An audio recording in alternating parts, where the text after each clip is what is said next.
Good morning. Today is Sunday, August 18th, 2024.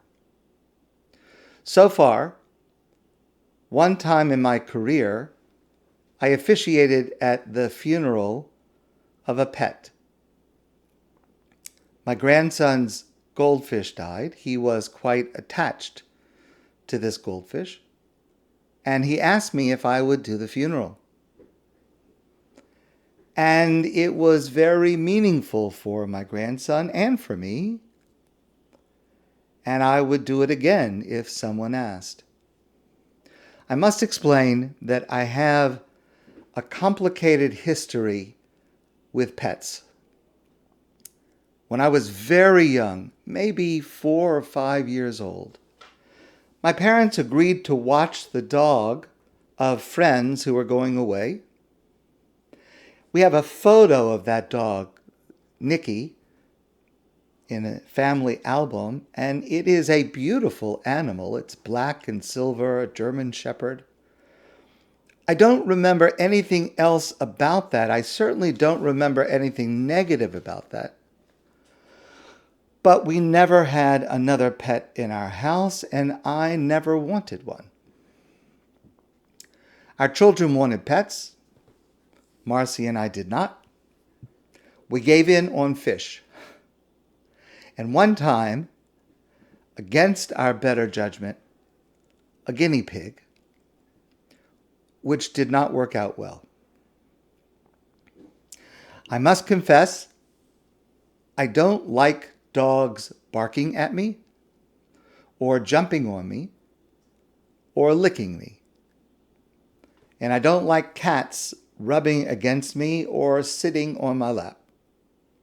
But when it happens, and I can't avoid it, I try to remain stoic and to try to remain polite to the owners. For years, I have been amazed at what dogs can be trained to do, and I've spoken about this before. To assist and protect people who are blind, the way that dogs can be used, trained in law enforcement and the military, literally saving the lives of others. And dogs, I have learned, can be of great help to people, some people with autism, some people with epilepsy and other challenges. It's very, very sophisticated what dogs are able to be trained to do. And of course, I have seen firsthand how much help dogs can be in hospitals, especially for children. And I admire all of that. I recognize all of that. But when COVID came, I learned something much deeper. Because during COVID, for many people, especially if they lived alone, their pet was their only connection to another breathing creature. And I saw relationships that were deeper and more nuanced than I ever imagined. I came to understand the bond a person has with a pet can be every bit as deep and meaningful as with a person. And I also learned the depth of grief a person has when a beloved pet dies. And when I read this article in the New York Times, which I'm planning to share with you now, I recognized how important this is for all of us to understand.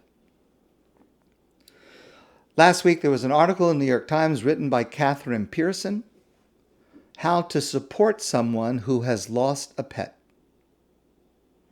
And she writes, "Few things hurt like losing a pet." Sherry Cormier is a psychologist and the author of an important book on loss and grief.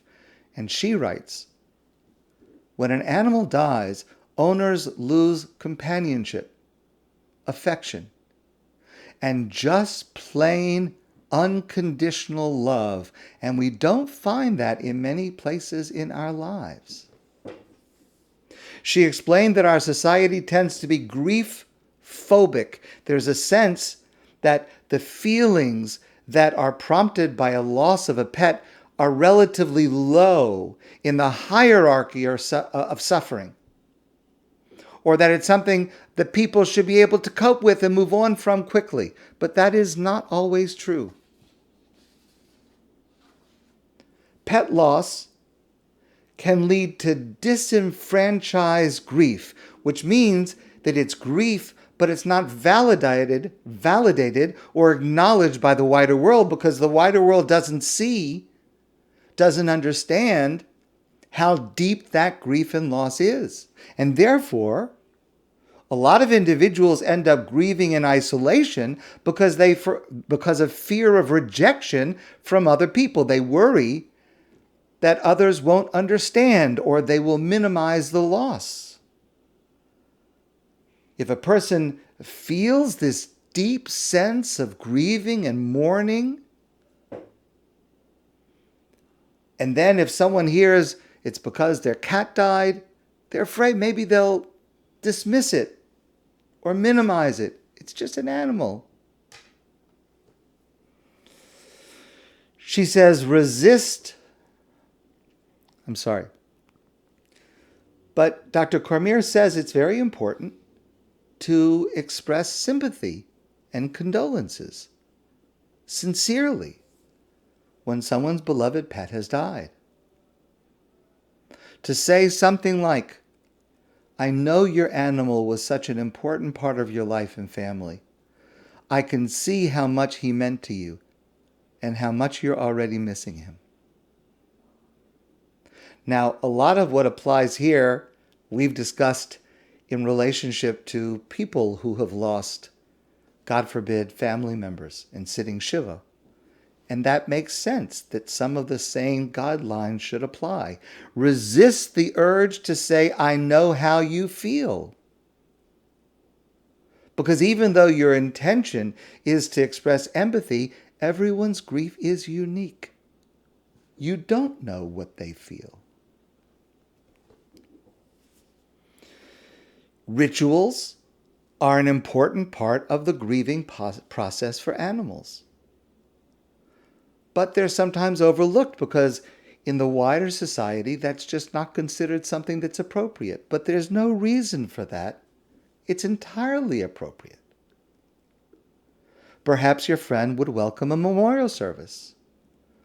Or perhaps your grandchild would welcome a funeral service. Obviously, it's tailored to that moment, to that situation. But to have some type of ritual can be very, very helpful. And Dr. Cormier reminds us that keep in mind the physical component of your friend's loss at the death of their animal. People report really intense physical longing, oftentimes comparing it to what they imagine the loss of a limb feels like. That's how many people experience it. And the fact that people sometimes feel embarrassed to open up about how much they're missing their pet, that can contribute to the owner's feelings of loneliness and isolation. And so it's important to say to a person, to ask them to share a story or a photo of their animal, because it can help make them feel a little bit less alone in their suffering. And this is always good advice. Listen more than you talk. There is a common misconception that pet-related grief doesn't last as long as other types of grief. That is not true. And like grieving for a human, and again, I don't mean in any way to equate the two. I'm just equating the feelings that some people have. But grieving is cyclical. And therefore, it's important, if you have a friend who lost a beloved pet, to check in with them, not just days or weeks after the loss, but maybe even months later or years later. And this is really important. Do not ask your friend or loved one if they intend to get another pet. Almost everyone who has had a pet that dies reports having been asked that question and resenting it. Mourning takes time, and something we love cannot easily be replaced. Lastly, don't forget about this person. Check in. Give them time to chat about their pet with you. And that's really important because people often feel that the world is turning and time is passing and no one remembers their animal. And so if we do that, if we reach out, we can do a tremendous act of kindness for that person. Even if we can't imagine ourselves feeling this way, we must at least recognize that many people do. And to show care for those experiencing and grieving this loss, we do an important act of chesed, of kindness and compassion. And when we do so, we also pay tribute to God, who created every being, humans and otherwise, with abilities we are only beginning to grasp. And of course, we should always emulate God, who we define as V'rachamov al kol ma'asav. God is compassionate to all God's creations. My friends, I wish you a good day, and I look forward to seeing you soon in person.